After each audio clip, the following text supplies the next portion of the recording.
Now, this, understand, please, is a continuation, the third in a series of 4 seminars on Mahayana Buddhism. And I try, as far as possible, to make each seminar self-contained, so that if you miss the ones that went before, you don't find what's being said completely unintelligible. But what we're going to take up this time, under the title The Net of Jewels, is the most, I would say, advanced and mature form of Mahayana Buddhism, which is known in Japan as Kegon, K-E-G-O-N, and in China as Huayan, H-U-A-Y-E-N, and in Sanskrit as Avatamsaka, A-V-A-T-A-M-S-A-K-A.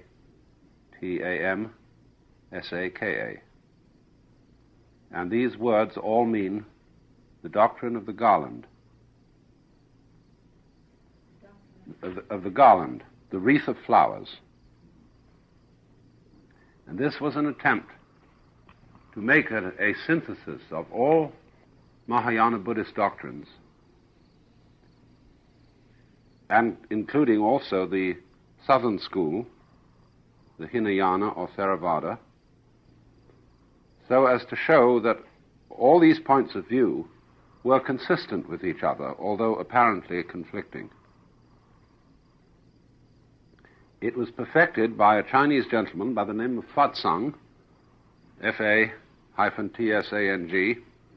who died in 712 A.D., a man of absolutely extraordinary genius. It's curious that he's a contemporary of Huineng, the sixth patriarch of the Zen sect, who died in 713, a year later. You might say, in a way, of course, that the doctrine of Kegon is the intellectual content of Zen, because all Zen people, insofar as they have any intellectual interests in Buddhism, study the Kegon doctrine.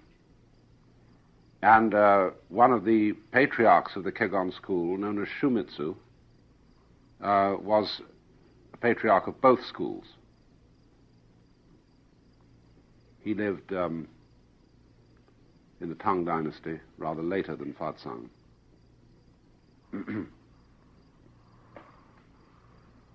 Now, let me remind you of one thing, that Mahayana Buddhists don't have the same attitude to historical events that Christians do. For both Jews and Christians, history is enormously important. And the fact that Jesus did in fact live at a certain time, and that he taught thus and so, is considered immensely important. And therefore, all Christians tend to want to find out what Jesus really did teach and go back to the original sources. It will forever be impossible to find out what the Buddha really did teach. It is hopelessly overlaid, and nobody could ever figure it out. Besides, the Hindus have absolutely no sense of history whatsoever. It's impossible to date the great manuscripts of Hindu tradition. And scholars have the wildest wide variations in their guesses as, say, to the date of the Bhagavad Gita, or anything like that. You've got a generally attested assumption that the Buddha lived shortly after 600 BC, and that somewhere in the succeeding years, let's say, well, by about 200 BC, the Pali texts called the Pitakas, the 3 baskets of the doctrine, had been formulated, probably. But nobody really knows. But then you see we have a whole succession of sutras which represent the various points of view of the Mahayana, which may have been written, or we might say forged, anywhere from 100 BC to 500 AD. Many of them don't exist in the original Sanskrit. We only have them in Chinese or Tibetan translations. And here is why everything is so vague. The Mahayana theory is, you see, that when the Buddha first attained his liberation, he preached the complete inner Mahayana doctrine. But nobody could understand it. So he had to come down a step and preach something for simple people. Well, this sort of thing went on. He had a deep doctrine and a simple doctrine. But as time passed, those monks who had treasured the original records of the deep doctrine released them. And so the Avatangsaka Sutra, which is a whopper of a thing, very, very subtle, appears to be in circulation roughly about 450 AD. Goodness only knows where it came from. Nobody can possibly tell. It was simply found. It was revealed. And in the same way, of course, let's take the book of Deuteronomy. The book of Deuteronomy purports to be by Moses, although it describes Moses' own death.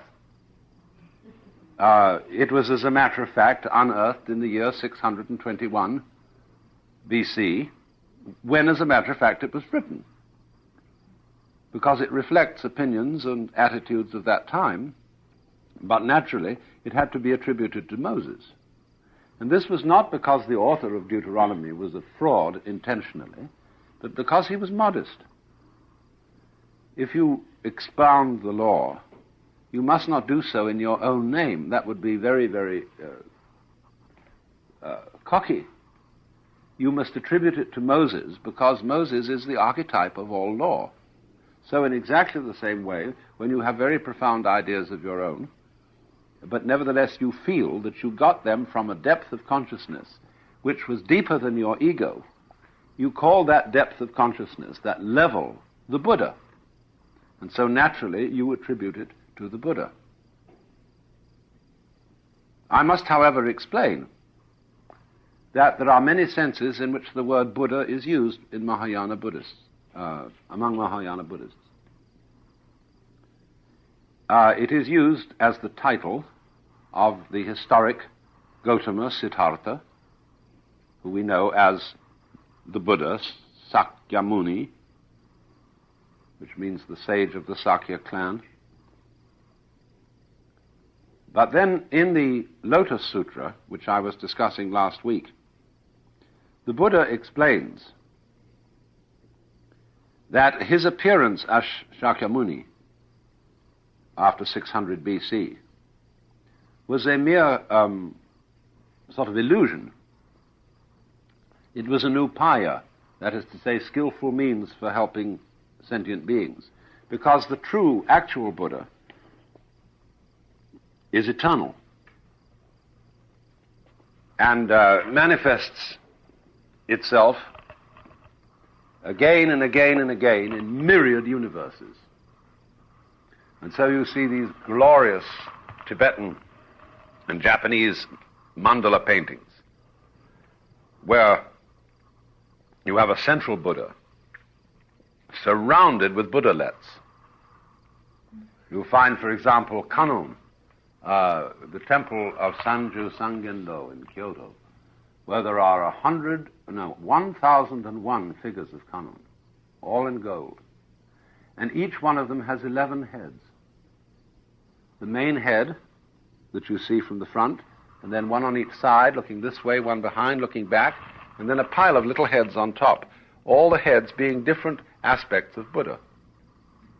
The center figure has 1,000 arms, literally, all in carved wood, lacquered in gold. It's the most astonishing sight. You wonder what this is, and you are reminded of Argus with his many eyes, of some sort of cosmic centipede, or sea urchin, or something of this kind, with tentacles all over the place. So, this point then is that behind the historic Buddha, it is worked out there are the eternal Buddha. But this eternal Buddha is diversified in many different ways. So the evolved doctrine of Mahayana, which is connected with this Kiergon doctrine, is that there is at the center what is called Mahavairocana Buddha, which means the great sun Buddha. In Japanese, Dainichi Nyorai. And this great sun Buddha has some interesting historical origins, because one suspects that it comes from Persia and is some form of Ahura Mazda, the great sun, the great light. Nobody knows, but there it is. Dainichi Nyorai, the great sun Buddha, who is always shown wearing a crown, unlike the ordinary Buddhas, which wear a sort of round cap of snails. Dainichi Nyorai is crowned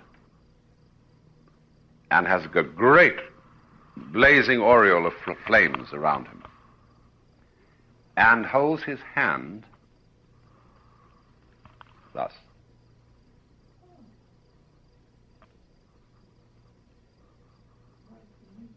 Well, it's pretty obvious, isn't it?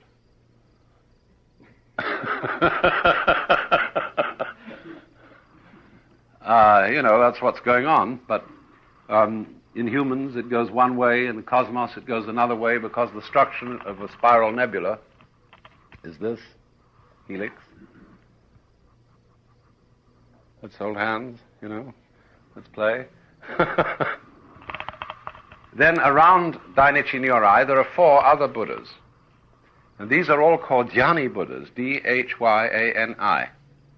There is Amitayus, who is the Buddha of boundless life. There is Amitabha, opposite to him, who's the Buddha of boundless light. Then there is Amoghasiddhi, which is the Buddha of power. Siddhi meaning in Sanskrit psychic power or spiritual power. And there is Ratnasambhava, who is, Ratna means a jewel.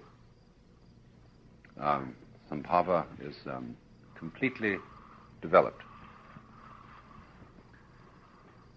And they all are assigned different colors, different sounds, different meanings.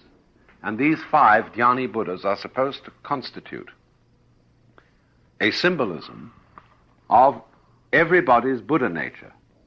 That is to say, they're all in you, constituting your fundamental self.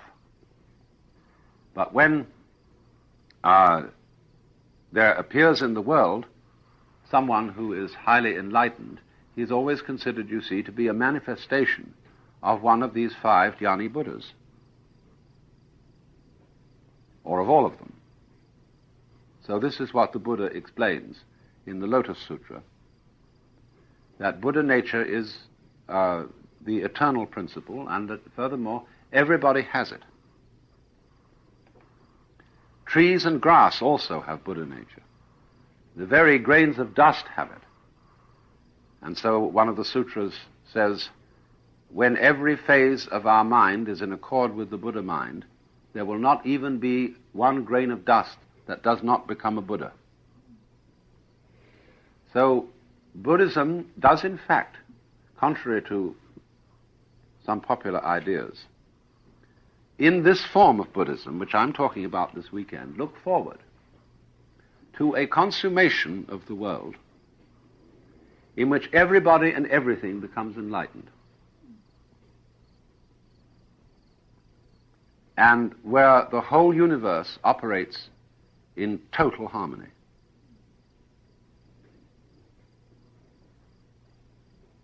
Now, it's difficult to understand in what kind of time this is expected to happen.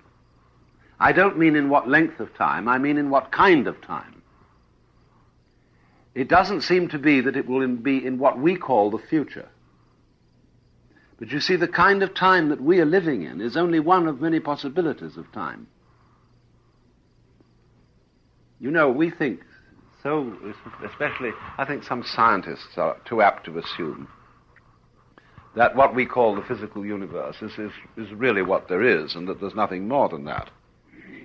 I find this an inconceivable assumption, that this is all there is, because we know already, you see, that there are all kinds of levels of existence outside our senses, but within the reach of our instruments.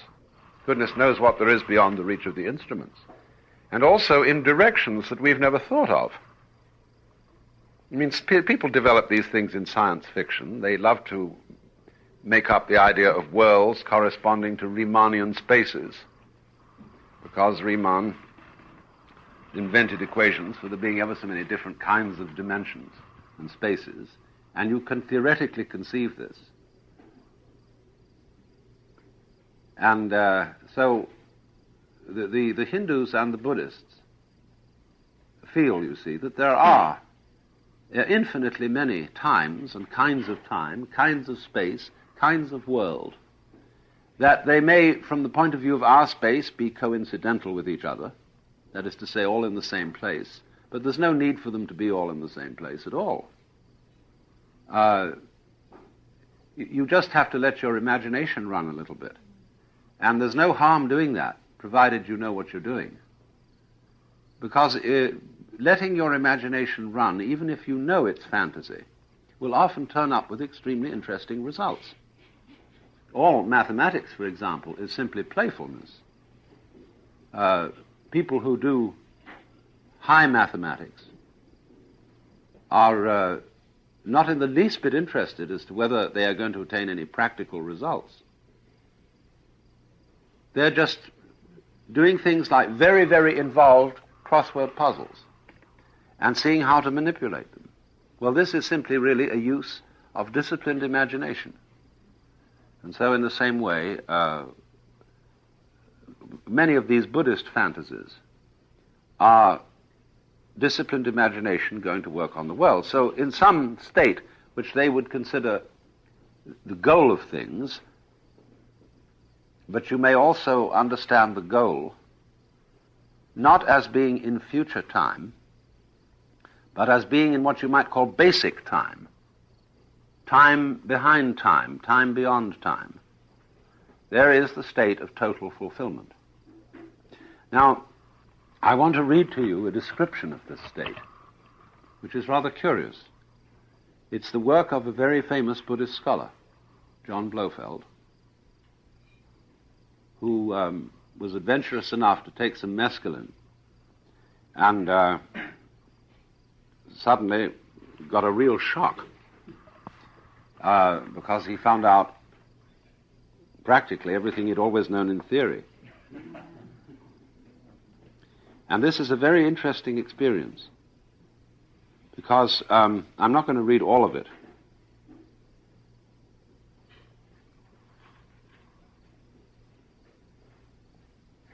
He says after some time that he tried to visualize the Tibetan mandala of the peaceful deities that you find in the Tibetan Book of the Dead, where I was describing to you a mandala, Mahavairocana in the center and the Dhyani Buddhas arranged around it, and you see them sitting inside a circle.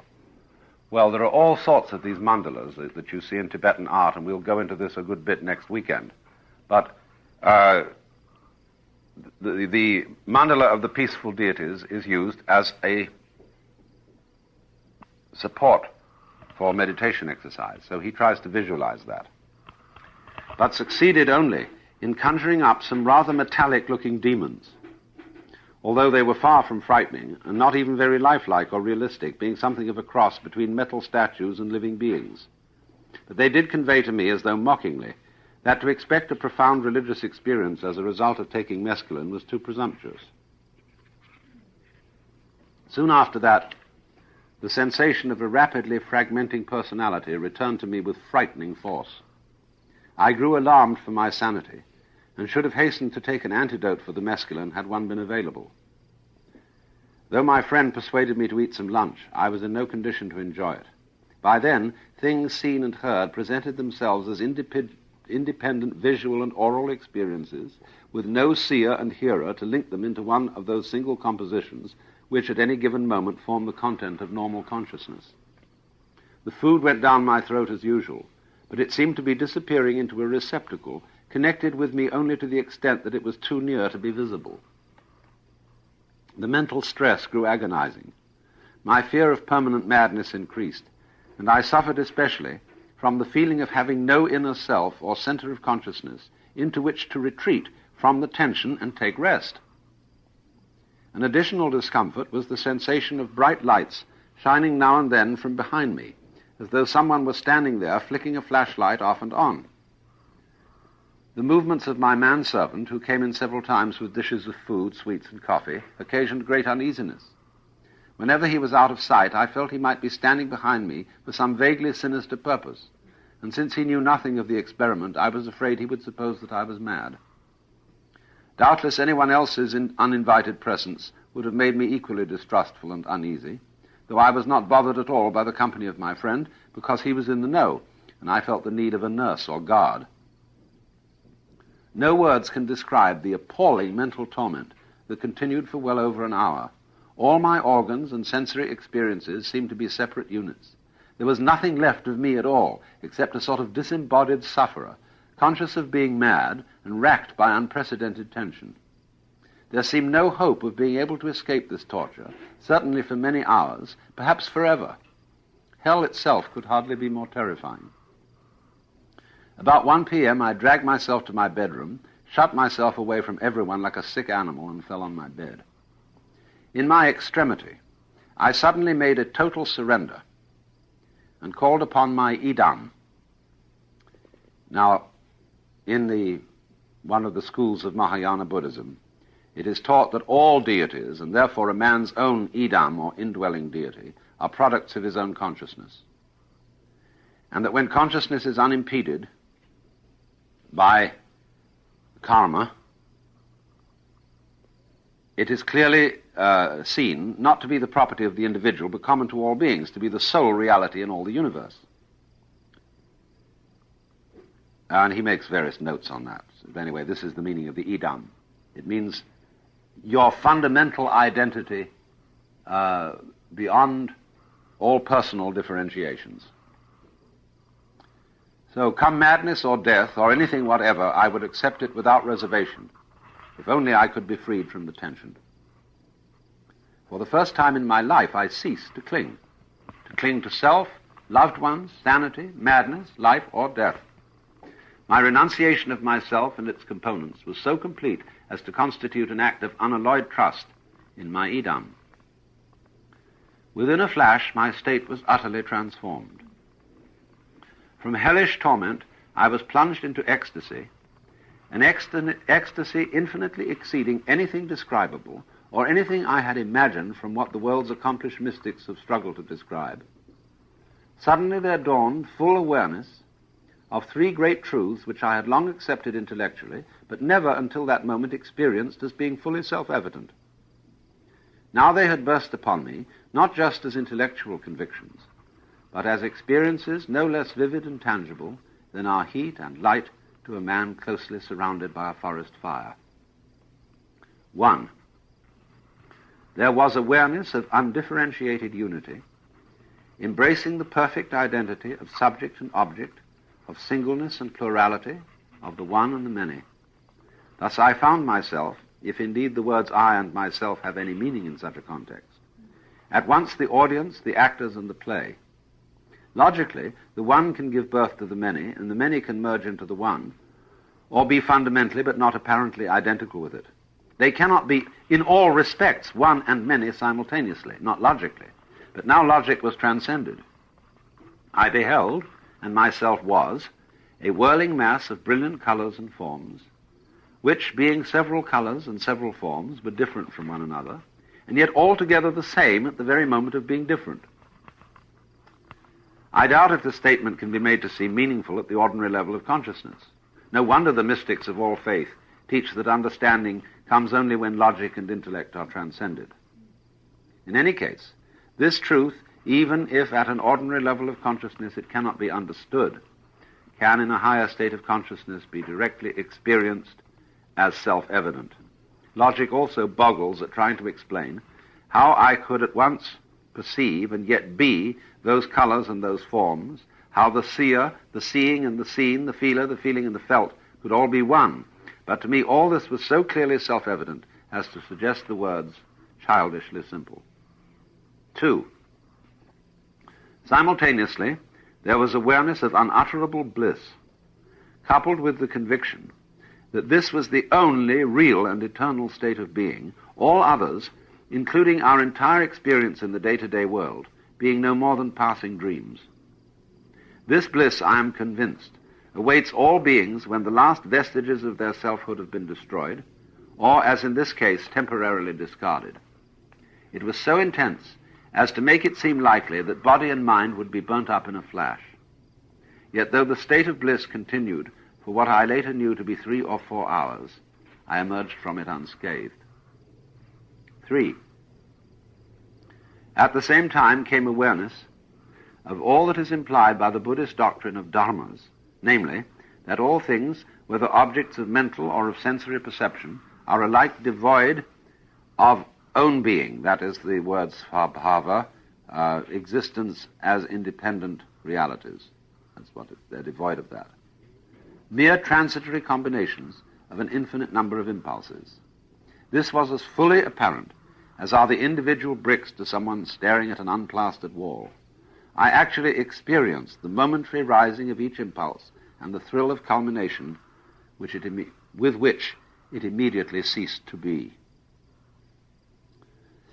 I shall now attempt to describe the entire experience in terms of sensory perception, though not without fear that this will cloud rather than illumine what has been said. For the content of my experience, being suprasensory and supra-intellectual, can hardly be made understandable in terms originally coined to describe the mental and physical content of ordinary perception. Reality, it seems to me in retrospect, can be viewed as a plasma of no intrinsic color or form, that is nevertheless the substance of all colors and all forms. Highly charged with vivid consciousness, energy, and bliss, it is engaged in eternal play. Or it can be viewed not as a plasma, but as an endless succession of myriads of simultaneous impulses, each of which arises like a wave, mounts, and dissolves in bliss within an instant. The whirling colors and shapes which result produce certain effects that recall flashes of rare beauty seen in pictures, dreams, or in the world of normal everyday consciousness. It can be deduced that the latter are in fact faint reflections of this eternal beauty.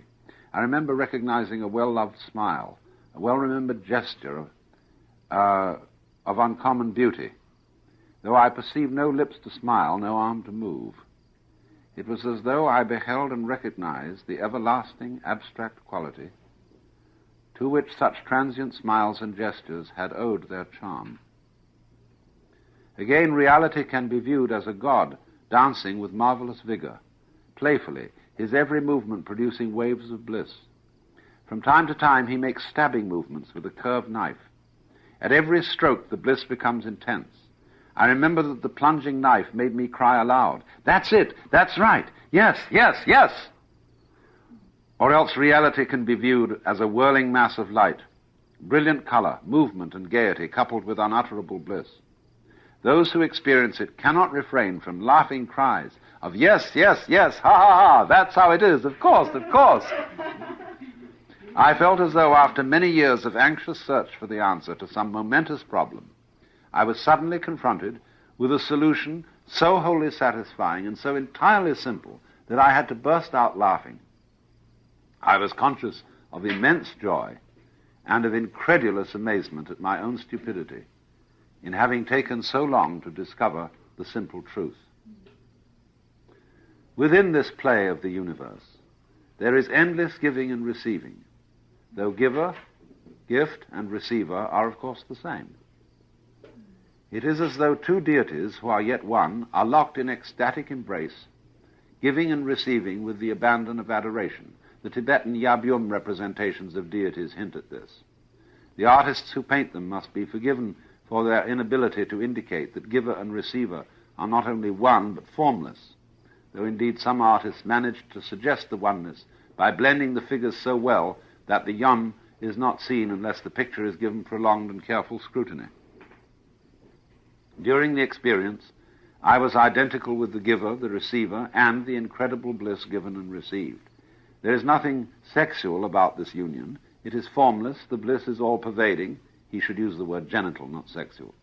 And giver and receiver, giving and receiving, are not two but one. It is only in attempting to convey the experience that the imagery of sexual joy suggests itself as perhaps coming a little closer than other imagery to the idea of an ecstatic union in which two are one. Some of the conclusions I drew from the whole experience are as follows. A. Fear and anxiety as to our ultimate destiny are needless, self-inflicted torments. By energetically breaking down the karmic propensities which give rise to the illusion of an ego and of individual separateness, we shall hasten the time when reality is revealed and all hindrances to ecstatic bliss removed, unless, like the bodhisattvas, we compassionately prolong our wanderings in samsara so as to lead other beings to that goal. B. The world around us, so often grey, is the product of our own distorted vision, of our ego consciousness and ego clinging. By casting away ourselves together with all longings, desires, qualities, and properties that pertain to them, we can utterly destroy the illusory egos which alone bar us from the ecstatic bliss of universal consciousness. The key is total renunciation. But this, alas, cannot often be achieved by a single effort of will, because each of us is hemmed in by a hard shell of karmic propensities, the fruit of many, many misspent lives. The three fires of desire, passion, and ignorance are hard to quench. Yet they would be quenched in an instant could we but make and sustain an act of total renunciation. Such an act cannot result from effort or longing, because these would involve our egos and thus actually strengthen them. Thus, in the ultimate stage, even effort and longing for nirvana must be abandoned together with everything else. This truth is hard to understand. C. The Buddha's experience indicates that when enlightenment, that is, full awareness of that blissful reality whose attributes include inconceivable wisdom, compassion, light, beauty, energy, and gaiety, is obtained in this life, it is possible to continue carrying out human responsibilities, behaving as required, responding to circumstances as they arise, and yet be free from them all. So it is with a talented actor who, in the part of Romeo, weeps real tears. When his grief for Juliet threatens to overwhelm him, he can withdraw inwardly from his role long enough to recollect the unreality of Juliet and of her death, and yet continue to give the same performance as before. D. A single glimpse of what I saw should be enough to call forth unbounded affection for all living beings.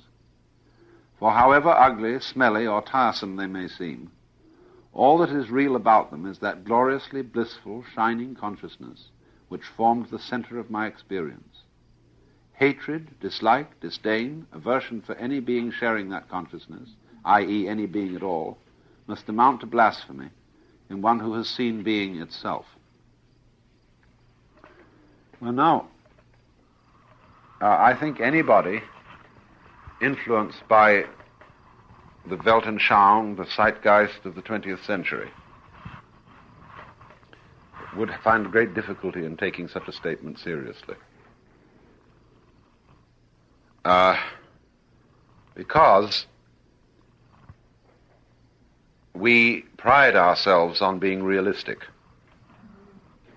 That is to say, on being people who do not indulge in wishful thinking. And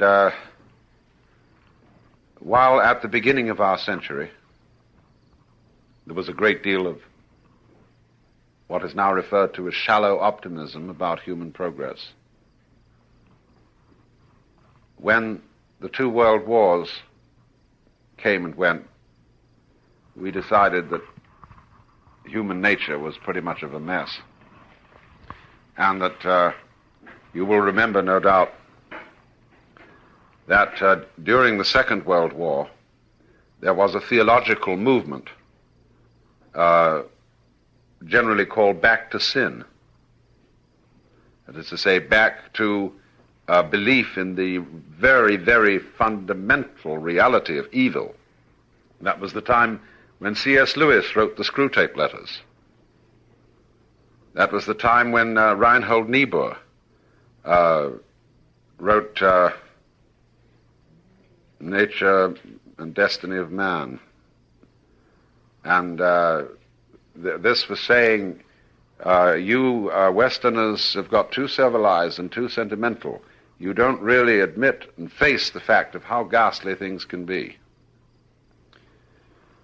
Well, now, therefore, for that reason, a description like this, which says the way things really are, is a ball without any exception whatsoever, and it is real, and you are just on vacation from it for a moment, which when you get out of it will seem like nothing, see?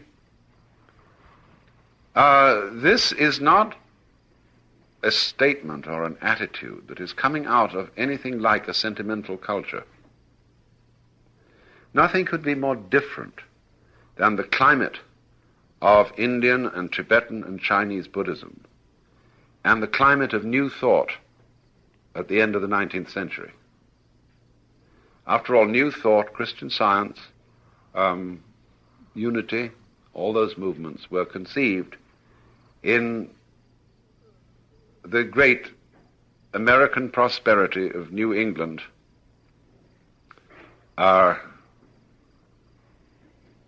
among very nice, successful people. And as you see today, when you go around the circles in which these very, very optimistic religions flourish, they're all composed mainly of rather well-to-do, comfortable bourgeoisie. No aristocrats ever went for them, and no proletarians. And there is a reason for this, which is that aristocrats always live on the past, because they have arrived long ago, and therefore they have no reason to strive. A real aristocrat is a very unassuming person who doesn't lord it about, but knows that he is someone, and there's no way of questioning it. That's why they're so courteous to servants. On the other hand, a proletarian has no past and no future, and so he lives for the present. The bourgeoisie has no past, but he won't live in the present, he always lives for the future. And therefore he's the one constantly deluded. So he is always, you see, the sucker. As my uncle used to say, the rich can afford it, the poor get it given to them, and the middle classes do without. Which was a sort of a bitter comment. But the thing is that prosperous bourgeoisie did invent and go for the philosophy that everything really behind the scenes is all right. Now, this point of view comes from a world that is so different from that. A world of extreme insecurity, of war, of disease, of all kinds of spooks and horrors. And you see this reflected in Buddhist art. It has a class of beings in it, which are, we would say, devils. The most appalling creatures with many heads, many arms, full of claws, necklaces of skulls, writhing serpents round them, and are described in the text to be making the most appalling noise. And there they are. That's life. But these are not demons. They are not in the Christian sense of the word devils at all. They are aspects, or shall we say wrathful aspects, of the underlying reality. And the whole point is this, and this is described in the Tibetan Book of the Dead, that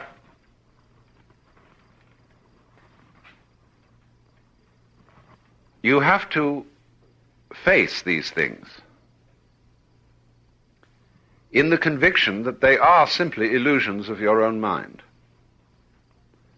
But you don't try to push them away by thinking of something else, see? As if this is not to say, well, don't think thoughts like that. They're negative. When you get negative thinking, this is the different principle. You don't substitute something positive. What you do is, you go slam bang into the middle of the negative. As this man did, you see, in describing his vision when he got this awful state. He just plunged, you see, let go and plunged right into it. And yes, he was helped by mescaline, but anybody in an awful state, say they're in pain or they're dying or something dreadful is happening, will be able to achieve the same consequence by going with it completely.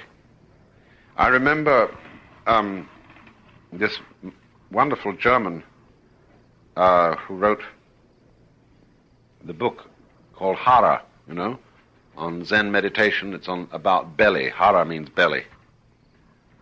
Von Durkheim, Karlfried von Durkheim.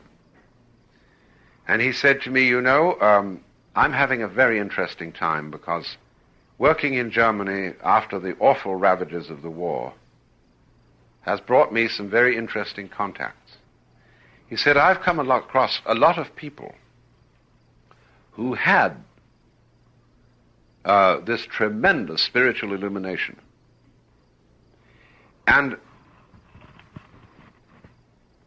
sort of when it passed off, believed that they had had some kind of a lapse of mind or hallucination under extreme stress. And when they tried to tell anybody else about it, they were laughed off. And he said there were three kinds. There was the experience of the dud bomb.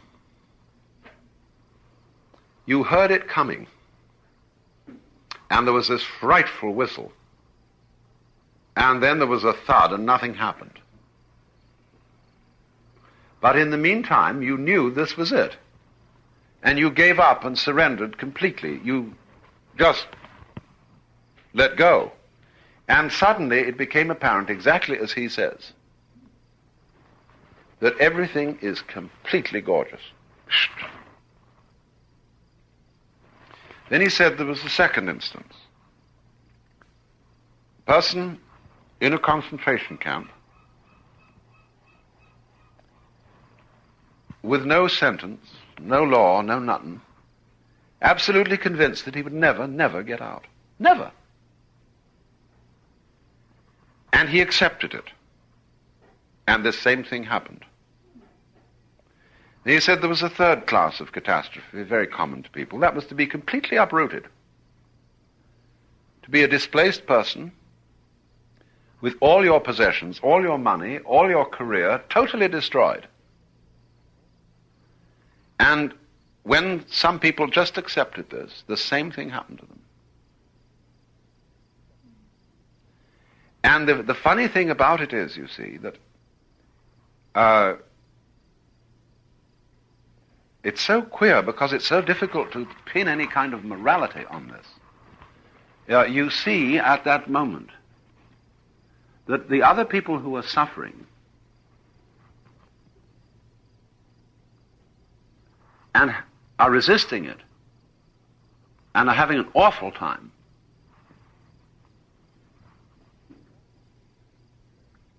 are not really having an awful time at all. They are actually you catch yourself doing this occasionally when you nurse a grievance and you enjoy hating somebody. You know this sort of mood? When you just revel in disliking something. So in this way, from the vision one can see life reveling in agony. It's a very weird way of looking at things. And of course, you can't carry that over into practical life and say, now I should torture you because you're going to enjoy such exquisite agony. See? You don't do that. But this is how it is seen from this particular point of view, this particular shift in consciousness. And the funny thing is, as he indicates, it's so simple. There's no question about it. It's absolutely clear. Now, this is, in other words, what we're talking about is what is the Buddhist vision of the consummation of mankind, of being, what it's all about. Hard to say when, where, from what point of view, but somewhere rather fundamental. So you can say, well, is this a hallucination that people slip into every now and then, like getting drunk or crazy or having mumps or measles or something that just distorts your point of view and gives you what would be called euphoria? You know, when you want to use a put-down word for happiness, you call a person euphoric. So you could argue that way, and it would be quite legitimate to argue that way within the zeitgeist of our times, because we are reassured by what I would call a rusty beer can view of reality. You know? It all comes down to a rusty beer can, you know? It's just, that's real, you see? That's the sort of thing you see lying on the street, and that's every day. It's folksy and terribly reassuring. But on the other hand, I keep coming back to the funny feeling that if existence itself is not basically gorgeous in this way, that it wouldn't be able to exist.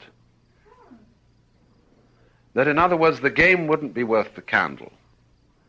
That you would have a reality system which would have cancelled itself out long ago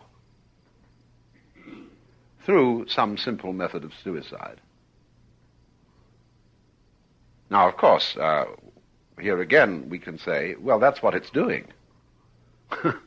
Only it's taking an unconscionable long time to do it from our point of view.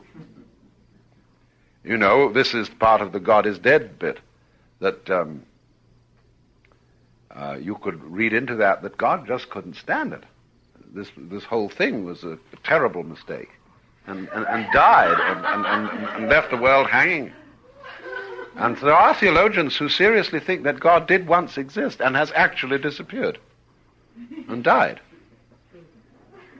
This is unbelievable, but it is so. This is more or less, as I understand it, the position of Althusser. But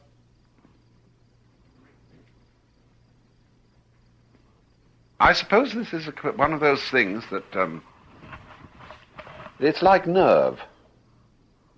A lot of people, by having nerve, get away with all sorts of things that they shouldn't get away with, but succeed in doing so.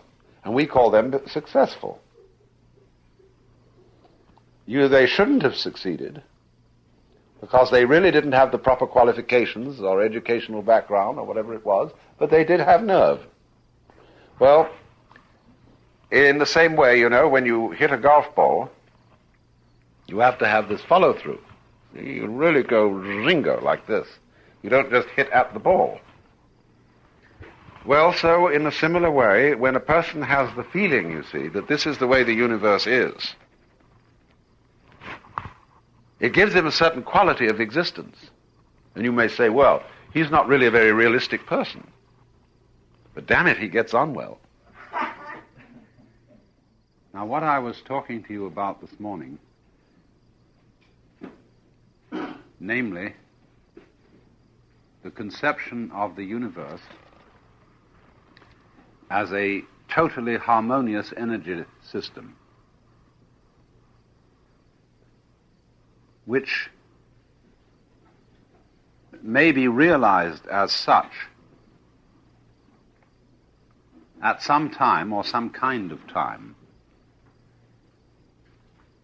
not necessarily future time as we ordinarily understand it. But let's just say there is a point of view from which the whole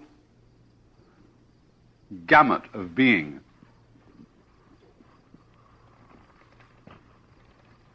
may be considered as completely harmonious. This is called, in the philosophy we're discussing, that is to say the philosophy of the Avatamsaka, the Dharma Dhatu. Dharma, D-H-A-R-M-A, Dhatu, D-H-A-T-U. Literally the realm or domain of the Dharma. The Dharma being this complicated, difficult, indeed impossible Sanskrit word that is usually translated law in English, but which can also mean method, function, rather like our word principle, as in the phrase to get the principle of the thing. It can also have some affinity with our word reason, and it can also have some affinity with our word what is right. So if you've got conduct that is described as dharma or adharma, which is right and wrong, roughly. Dharma Dhatu, therefore, really means the order of the universe, what it is fundamentally. And I was pointing out that fundamentally this order is a harmony. And there is a point of view from which this can be seen.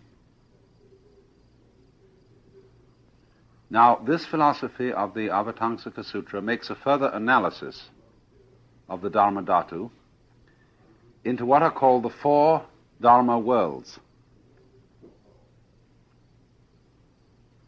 And this is one of these mnemonic tricks that Buddhists always use to help you keep things in mind. They group things into 4, into 5, into 6, 7, 8, 9, 10, 12, and so on. They always miss out 11 for some reason. And so that you can memorize it easily. And the four Dharma worlds, or what you might call the four ways of looking at existence, let's call it that, are called in Japanese, I'll use this language because it's easier to remember than Chinese and easier to pronounce. First of all, the world that is called Ji, J-I. Second, the world that is called Ri, R-I. Third, the one that is called Rijimuge, Ri, Ji, Mu, M-U, Ge, G-E. And then fourth, the world that is called Jijimuge. Mu. Well, I will go through these things in order. First of all, the way of looking at the world as Ji. The character Ji in Chinese has a very complex set of meanings. It can mean ordinarily a thing or an event. It can mean business. That is to say, something that matters, that's important. It can mean a fuss. It can mean affectation. So that a person who might be described as buji in Japanese, no Ji, Suzuki once wrote me an autograph, and he wrote the three characters Bujin-nin, which means a no-fuss man. And Bujin-nin is a man of whom the poem says that I quoted to you last week. Entering the forest, he does not disturb a blade of grass. Entering the water, he does not cause a ripple. You know, like those wonderful South Sea Island pearl fishers who can dive, cutting the water like a knife and hardly making any splash at all. This kind of harmonious relationship with circumstances in which one doesn't stand out like a sore thumb, that is buji, no ji. So ji, the fundamental meaning, is whatever it is that stands out. That is to say, the distinct, the particular, the individual, the sharp. So in contrast with ji, which is one point of view toward the world, is ri. Ri is a Chinese character, pronounced by the Chinese li, which almost all of you will by now be familiar with, because I've explained in previous seminars that this character means, fundamentally, the markings in jade, or the grain in wood, or the fiber in muscle. Now, at the stage of Chinese history that we're talking about, which is 712 AD, when this particular philosophy was really matured by Fazang, the word ri or li meant what I've been referring to all along as the undefinable substratum of things, like the mirror underneath all the various reflections in the mirror, or the diaphragm of the radio underlying all the sounds which the loudspeaker produces, or the eye as fundamental to sight, the ear as fundamental to sound. So you could put it this way then, that what G stands for is the individual reflections in the mirror, and what Ri stands for is the mirror. Fazang himself explained it to one of the Chinese emperors by the image of a golden lion, and he wrote a long treatise on the golden lion, which if you want the whole thing and want to study it carefully, you will find in volume 2 of Fang Yulan's History of Chinese Philosophy. This is incidentally, anyone seriously interested in these things should possess these 2 volumes, published by Princeton. And in the second volume, he has a long, long exposition of Fazang. And the nice thing about Fang Yulan is he's a very conscientious historian, because most of his book is quotations. He simply weaves in the original sources with explanatory help-outs and just lets you have it. And I think he's extraordinarily good. But he's not easy reading. But he has the whole of the Golden Lion exposition here, which Fazang used to make the Huayan, or the Garland doctrine, comprehensible to a slightly stupid emperor. I say slightly. So he used the idea of the Golden Lion because he used the form of the lion to represent G, that is the individualizing principle, and the gold to represent Ri, which is the underlying. And you remember we discussed this last week because in another way and from another point of view, we were talking about the Western distinction between form and substance, and how we have grown up with our common sense geared to the idea that every shape is a shape of some stuff. But we consider the shape principle, the form principle, to be spiritual, and the stuff principle to be material. In other words, form is a higher order of being than matter. Because we think of matter as stuff, the form of the pot is a higher principle than the clay out of which it is made. That's the way we think. But in this Buddhistic and Hindu way of thinking, it's exactly the other way around. The gold is used to represent the higher principle, and the form of the lion is used to represent the material. Because you see, there isn't a word in Sanskrit that corresponds to our word material. They use rupa, and rupa means form. When, in other words, a Sanskrit thinking person wants to indicate what we call the material world, he doesn't really say material, he says formal. The world of form. Then when he wants to indicate higher worlds that are spiritual, he calls them arupa, which are formless. So in his way of thinking, the gold underlying the form of the lion represents a deeper, more basic order of reality than the form of the lion. You have to get used, you see, to these funny flips in metaphor as used between Chinese-speaking peoples or Sanskrit-speaking peoples and English or German-speaking or Greek-speaking peoples. So the point now that he's making, he's established these two ways of looking at the world. You can look at it from the point of view of all the jazz that everything is doing. You see? All the forms, all the dances, all the patterns. And those are G.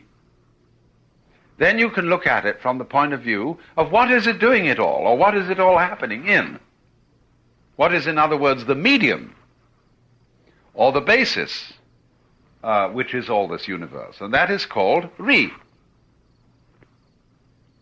Although by a funny flip, at a time later than Fatsang's, that is to say, we'll have to go on in Chinese history to the Neo-Confucian philosophy, which will take us to the 14th century, where the word Ri comes to have the meaning of the organic pattern of the world.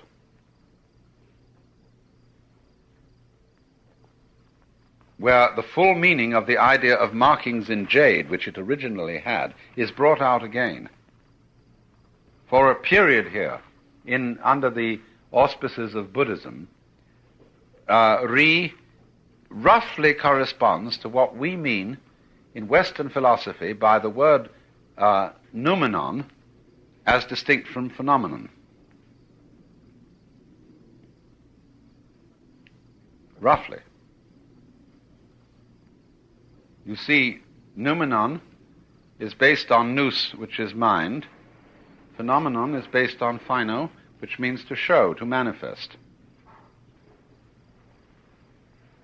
Manifestation of mind, or information of the formless.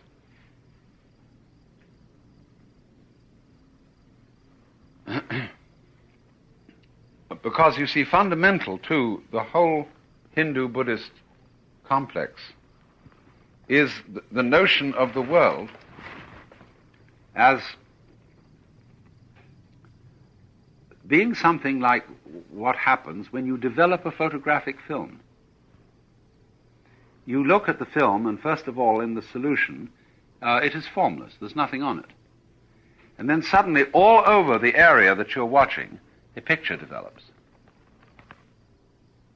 It doesn't develop across in that order or down in that order, but all over at once it comes out.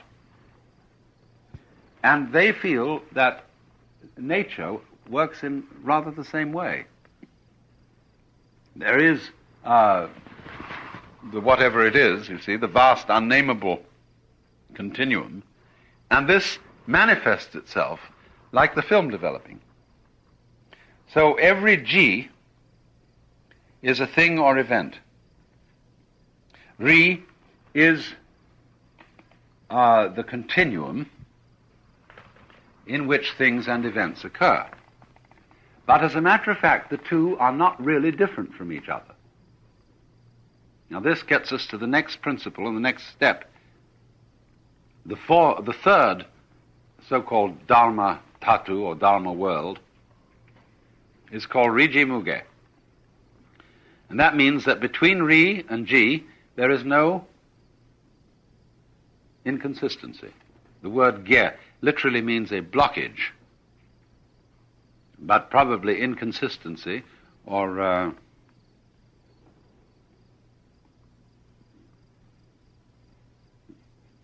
separation. You could use that. No separation. Riji Muge. No separation between Ri and Ji. Now he goes with the idea of the gold lion. He puts it this way.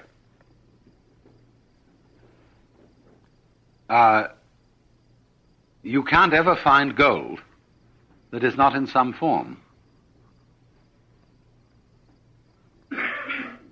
If it's not in the form of a lion, it'll be in some form.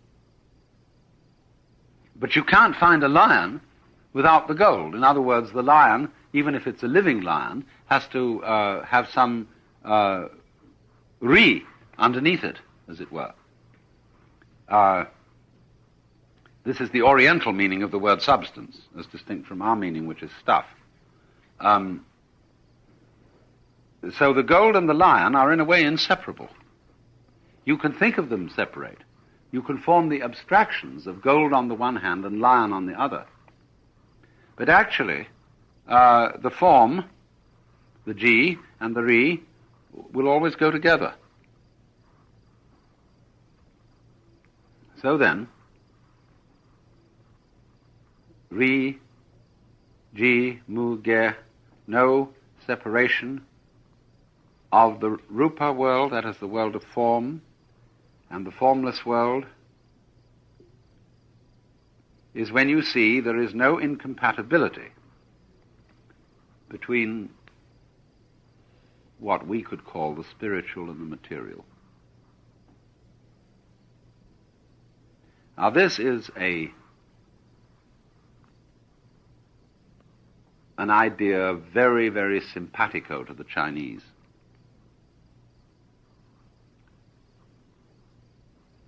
It hasn't been a very popular idea in India. It did originate in India.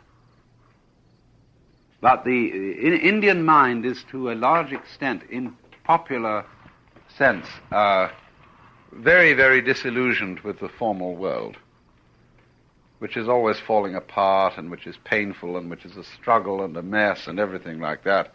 And they long for the formless world.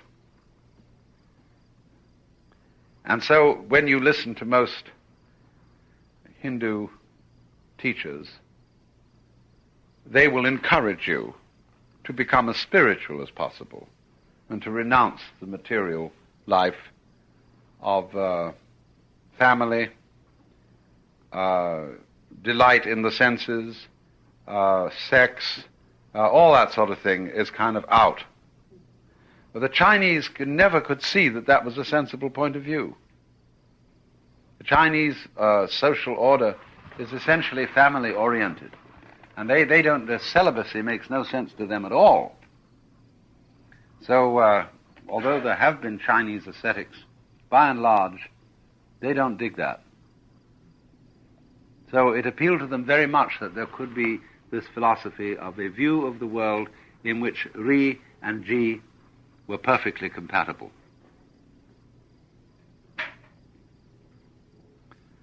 So then,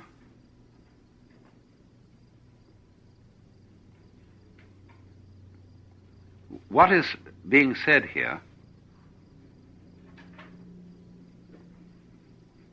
is that, to go back to my image,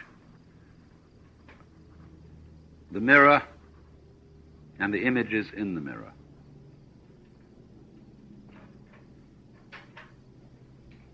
You will never see the mirror unless it's reflecting something.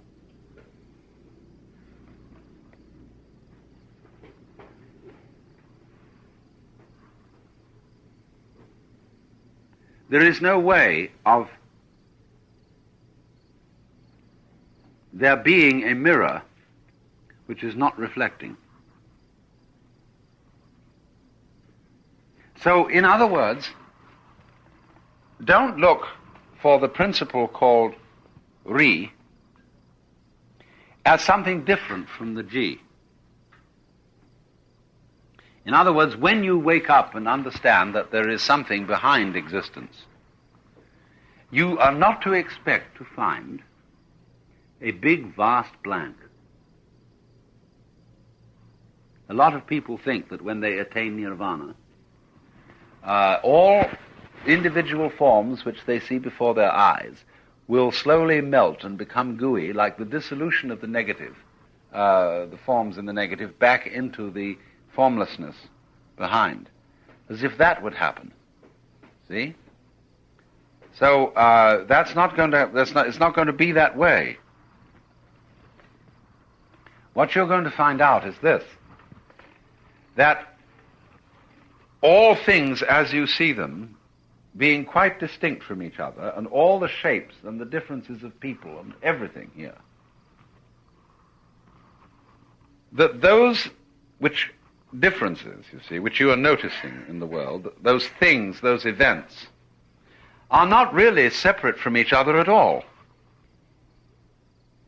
They are the same thing as the the Ri underlying it.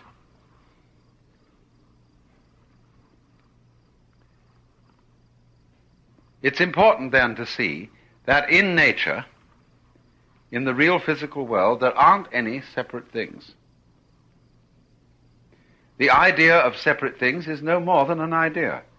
It is a way of talking about life.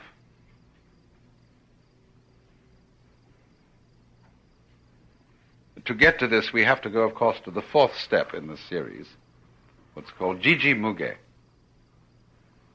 And this is the image of the net of jewels. And this is the central image of the whole Avatangsaka philosophy. There is a net, like a spider's web, covered with dewdrops in the dawn. Only this web is multidimensional. In other words, it's not even a three-dimensional web. It's more and more and more, as many dimensions as you could possibly ever imagine. And on this web, every dewdrop contains the reflection of all the other dewdrops. This is a way, an image of saying that everything implies everything else.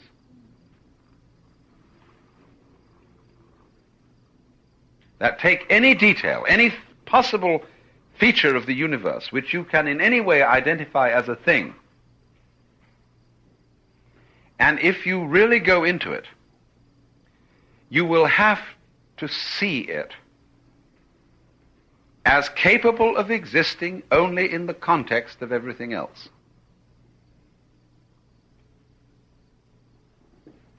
So each thing implies everything,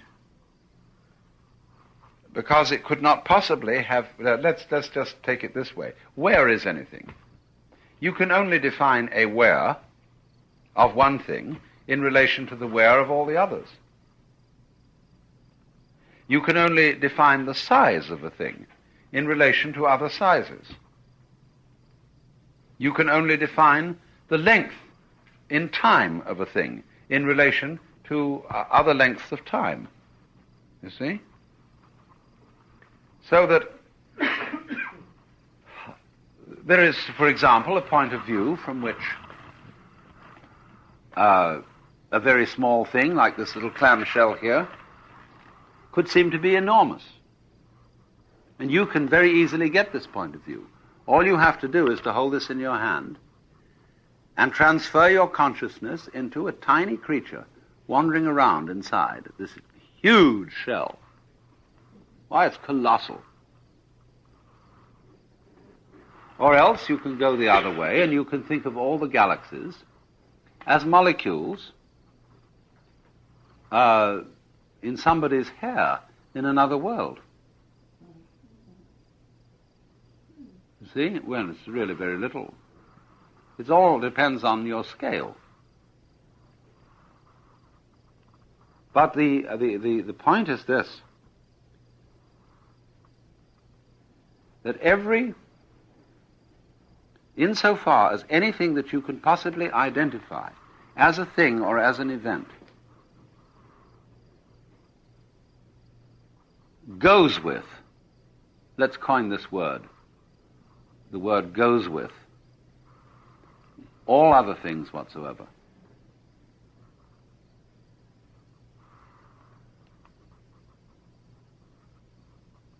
And I think in the seminar we mentioned this technique of making holograms, whereby with laser beams you can take any photographic negative and from any part of the negative reconstruct the whole. Well, it works the same way, that any G is what it is only in relationship to, in context with, all other G whatsoever. And this is often also called the doctrine of mutual interpenetration.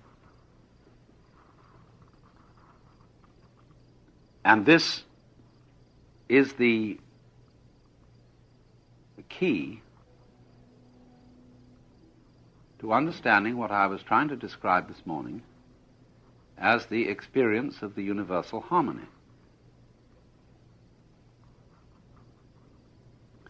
I remember once a woman I met had an accident, and she was trapped in an elevator, but it caught her leg, and her leg was broken, and she was trapped there for half an hour before anybody could rescue her. But she said, I came in that time to realize that in all this universe there was not one single speck of dust that was out of place.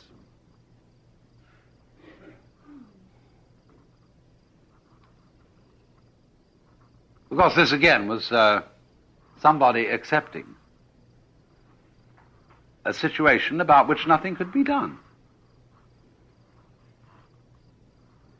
And that would, of course, include accepting the fact that you can't accept it. That there it is. And then suddenly this extraordinary way of feeling comes to you, that everything goes with everything else. It isn't, it's curiously different from what we would call the fatalistic sense. The fatalistic sense means I submit to a higher power. Something arranges everything, and I don't have anything to do with it. I have no responsibility, and I just go because I'm an automaton, you see. That is a rather different attitude than what I'm trying to describe. It's rather passive. This one is like this.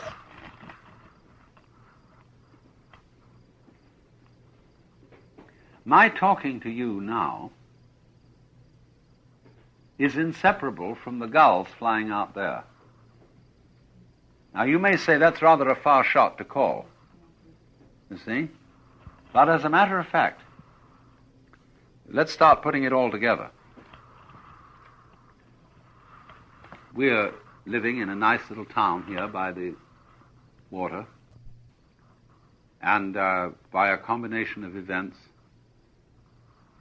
I make this place attractive, so you come. And that, if there weren't gulls around here, it wouldn't be the ocean, you know. Gulls and ocean go together. And so this whole complex of things, it isn't just that I'm in a vacuum, you see, but it all goes together, and it all goes with every single one of these houseboats, and it goes with every kind of cruddy piece of falling off paint on rotting wood, and the whole bit all interdepends. And if you get to see this one day, and you realize, you know, you felt terrible because you did this, that, and the other, which you shouldn't have done, and suddenly you realize, go back over your own life. Supposing your friends, parents, and relations had never done anything wrong, or what they thought was wrong. Think of the opportunities you would have missed.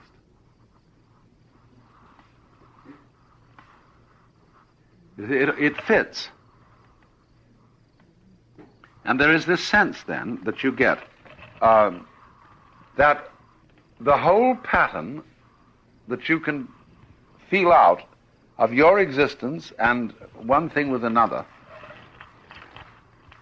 is completely logical. All goes together.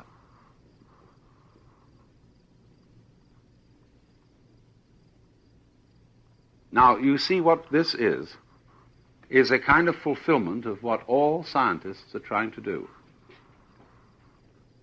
When we ask of any behavior whatsoever in the world, can we explain it?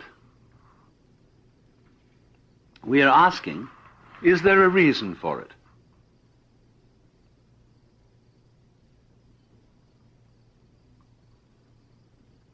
And what we are looking for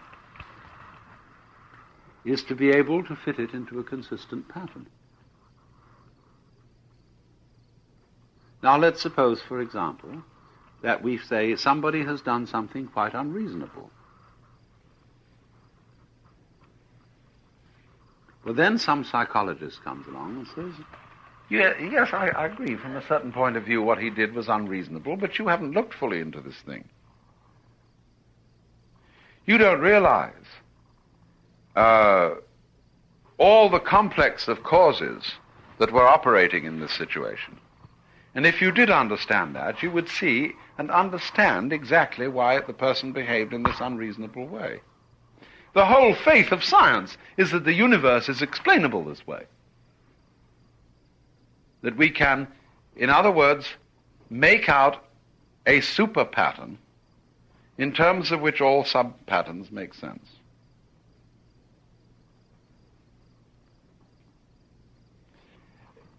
If we are going to say there are some things that will never make sense,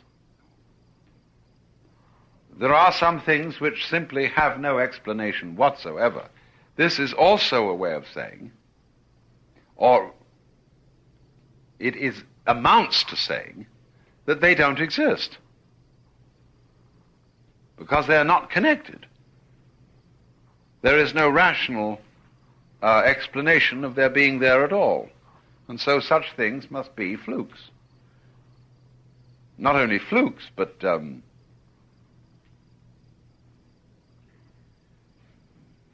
complete cosmic madnesses. Now, when you call something a cosmic madness, something that is a total fluke for which you haven't got any explanation, all you're saying is, my mind isn't big enough to get the point.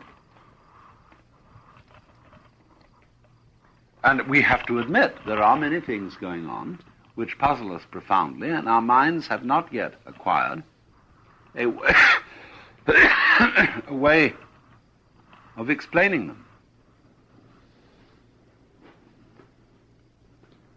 There are reasons for this. There are reasons that the patterns in terms of which we explain things, let's take, for example, the pattern of causality, mechanical, Newtonian causality, is a rather limited pattern. And not everything will fit it.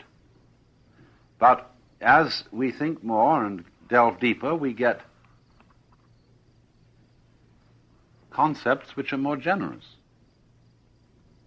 concepts which accommodate the behavior of the world more subtly. The patterns we are using are more ingenious.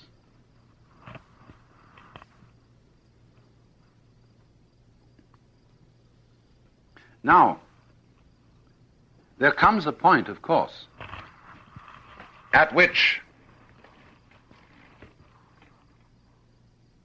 I see it all fits together.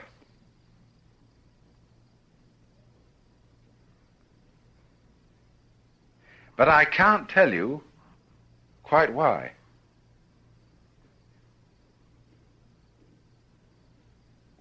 Because the pattern in terms of which it all fits together is simultaneously too complex and too simple to talk about. Because you see, we're getting back to this thing which is the medium in which it all happens and which can't be defined. I glimpse that, you see, and get that feeling, oh, yes, of course.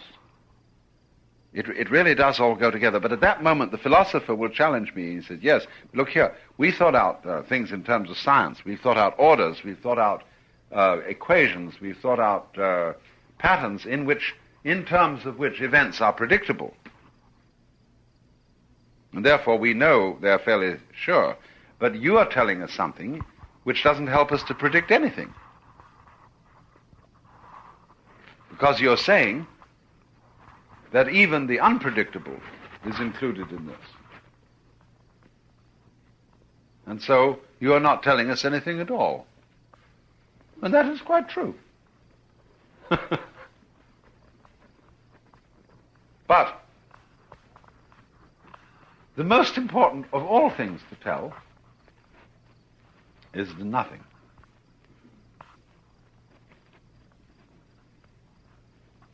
Because that's the basis. That's why you don't pronounce the name of God. Why it's unspeakable. So,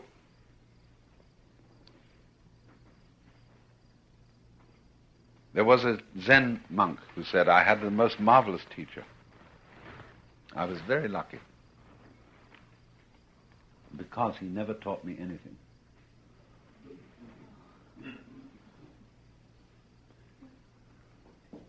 In other words, he never told me a word.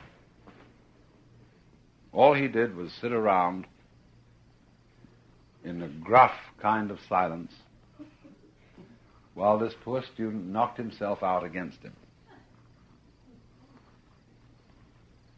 And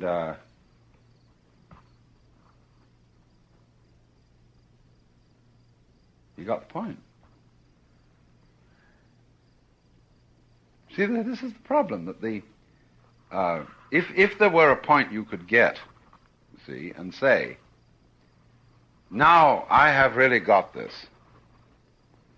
I understand what universe is, what life is all about, and now I know, you see, it's like that.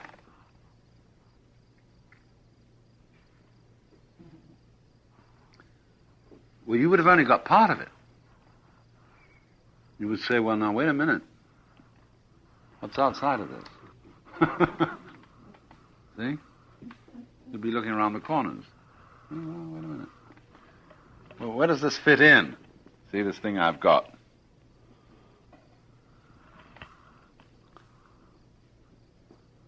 Now, for the sake of the tape recorder, I have to say that I'm, as it were, holding a ball in my hands. And I've got it, see, but there's something outside the ball.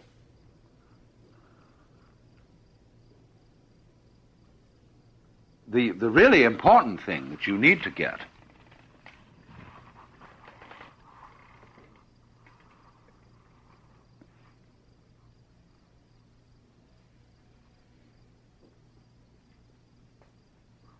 is what would never possibly be grasped. That is to say, the situation you're in, that is you. No way of getting that as an object, focusing on it, defining it, pinning it down. None whatever. And in that sense, the whole situation is no thing, nothing. You can't particularize it.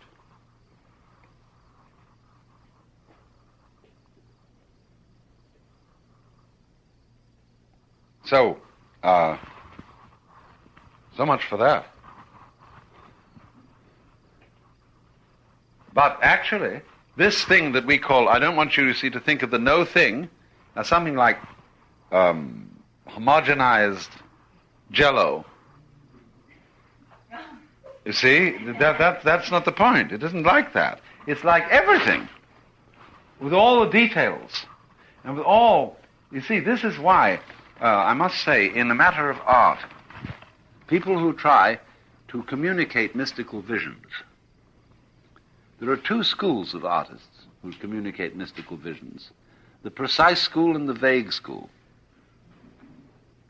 And the vague school, which I don't really go for, I saw, my son-in-law brought me over the other day a book of pictures of angels.